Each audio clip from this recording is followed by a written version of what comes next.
one of the things that you've talked about is that you're a people person, and that's one of the things you like about recruiting. When things opened back up in June and you got to just go out and, well, I mean, I guess back to May, you were able to go out on the road and just see people besides just your staff. How did that remind you of how much you love that part of football? Yeah, absolutely. And you look back at May and the youth camps that we were able to do, and it was something that was special because you had basically second graders to eighth graders, and just an opportunity to get out and coach and to invest in others and to see the gratitude of the communities.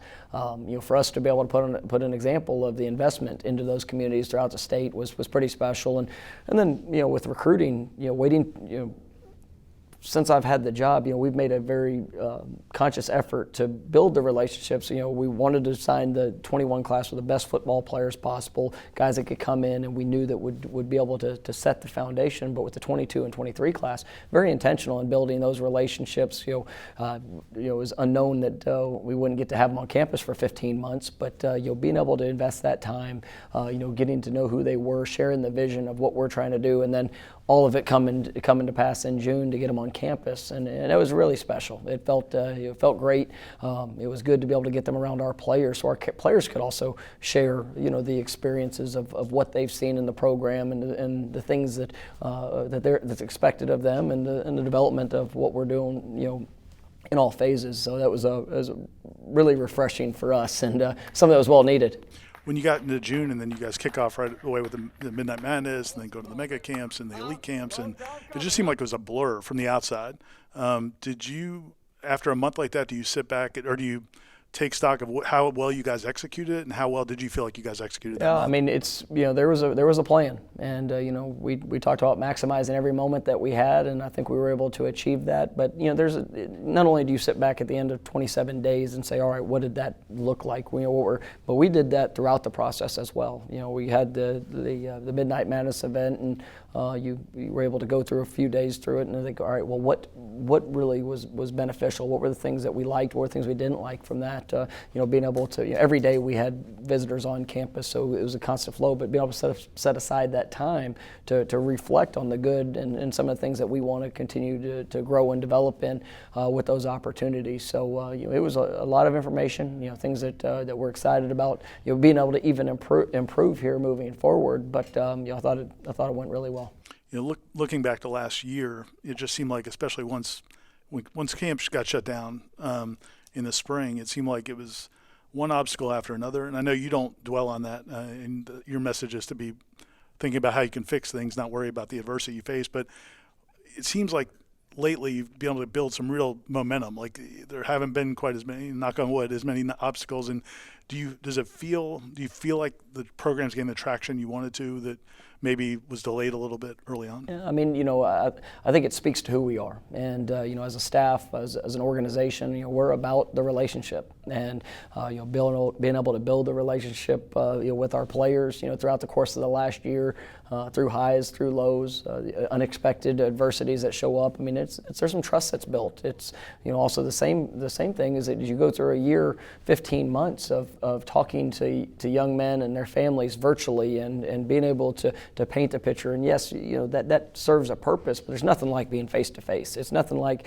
being able to feel, to watch a workout, to be around all the different departments together, to see how well that they gel together, and just that the culture that's established. And I think that's what has really kind of stood out. And I'm grateful that we were able to execute the month of June the way that we were, and excited about the things that are ahead. But definitely got back to a little bit of normalcy that we've been hoping for.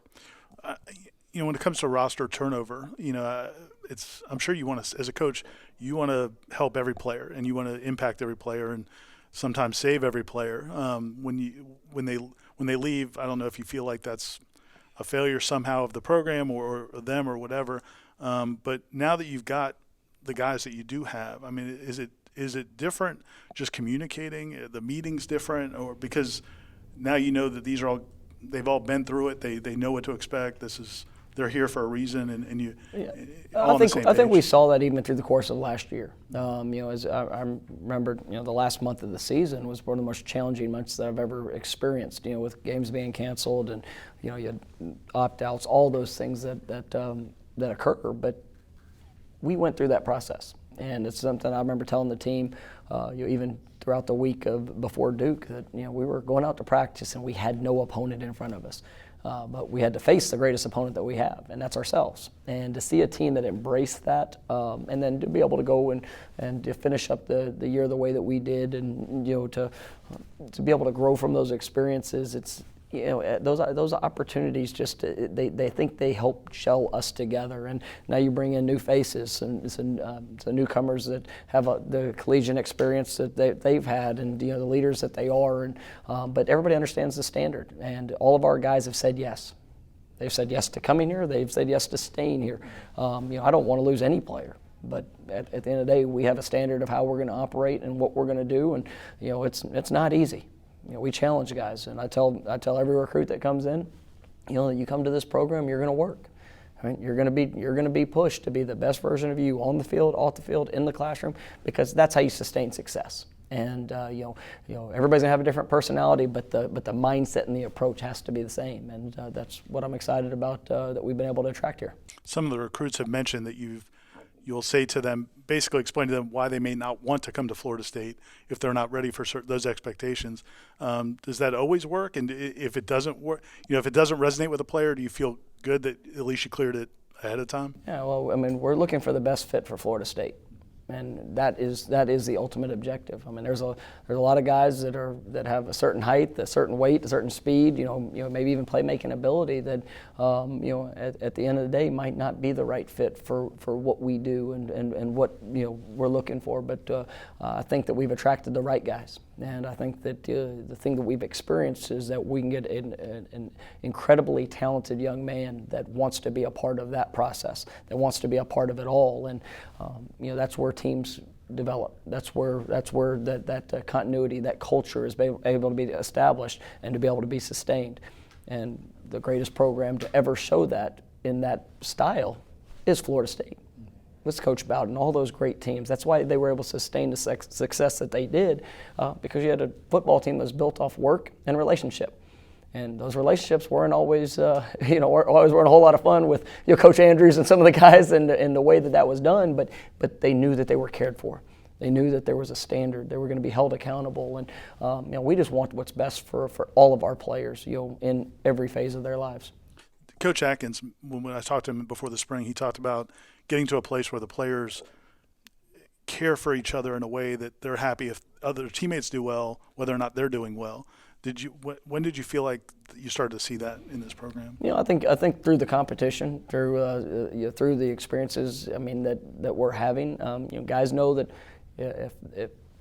if they're not investing the way they need to, and if there's a mistake here, a mistake there, are things that are showing up that are not to the level of how they want to operate. No, it's their choice to be able to get it fixed. And the competition with their teammates, we're all trying to push each other. We're all trying to help elevate ourselves to be the best that we can be, and then hopefully that's going to encourage others to do the same. And we're not totally there yet. We are still a work in progress in regards to the day-to-day consistency of that operation. But there's no doubt that we're heading in the right direction. And we've got fall camp coming up. It's gonna be a great experience for us. But still got a lot of work to do.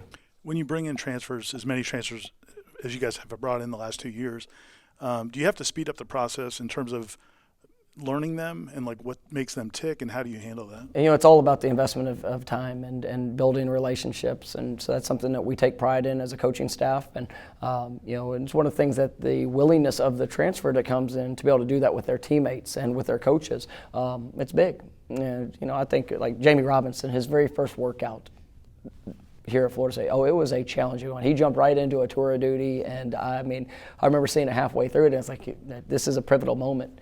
It's my first time to ever get to coach him. And, I just encouraged him in the moment that I brought him here because I know that he can. And a simple statement, but it was a belief in him for that, yes, through adversity, through a moment of challenge, that you have somebody that's going to support him, but push him to where that he can go. And that was an event that is going to make an impact, but it's got to be that consistent impact throughout. And it's the same way with all of our players. And that's the great thing about my job and the opportunity to lead this program with the coaches that we have, is that we've got to help push our guys to that level, and we got to do that for ourselves. I'm sure guys aren't where they want to be or where you won't need them to be yet physically, but how much better is the team physically overall compared to a year ago coming out? It's remarkable. I mean, Coach Storms and the job that him and his staff have done is incredible. I mean, the physical changes in our body, the numbers in the weight room of what our guys are able to do. I'm grateful for our players for the commitment that they've put in to the work that they've been willing to invest to make that happen. So it is.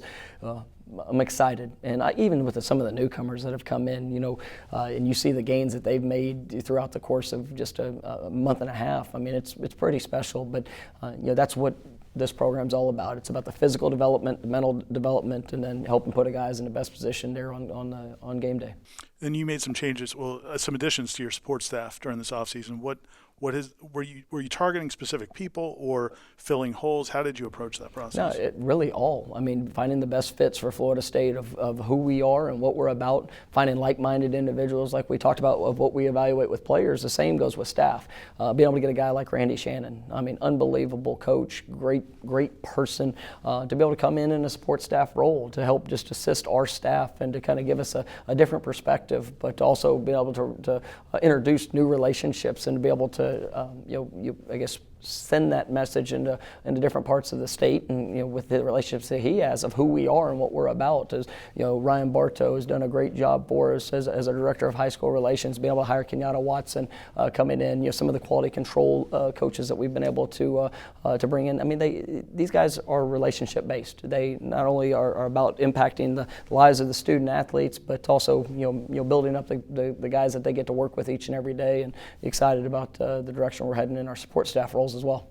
I know you're a guy that gets excited about everything, but just how excited are you about opening camp and just seeing these guys, all the work they put on, start to pay off? I mean, it's what we do it for, and it's about those experiences and the way that we're going to push and the opportunity for our guys to be able to achieve success and achieve failure on any given day and any given practice. But the thing that I'm looking for is a response, the consistency of that work, the consistency of elevating those that are around them, and that's what is going to help put us in the best position as we get into this season to achieve that success. And I'm not going to put any limits to what this team can accomplish. I know we're going to have to win a lot of close games, and it's going to come down to those little things. It's going to come down to the consistency of all of those actions. But I believe how we do things is going to put us in the best position to be able to make that happen, and definitely looking forward to the process of it. Awesome. Thanks a lot. Thanks so much.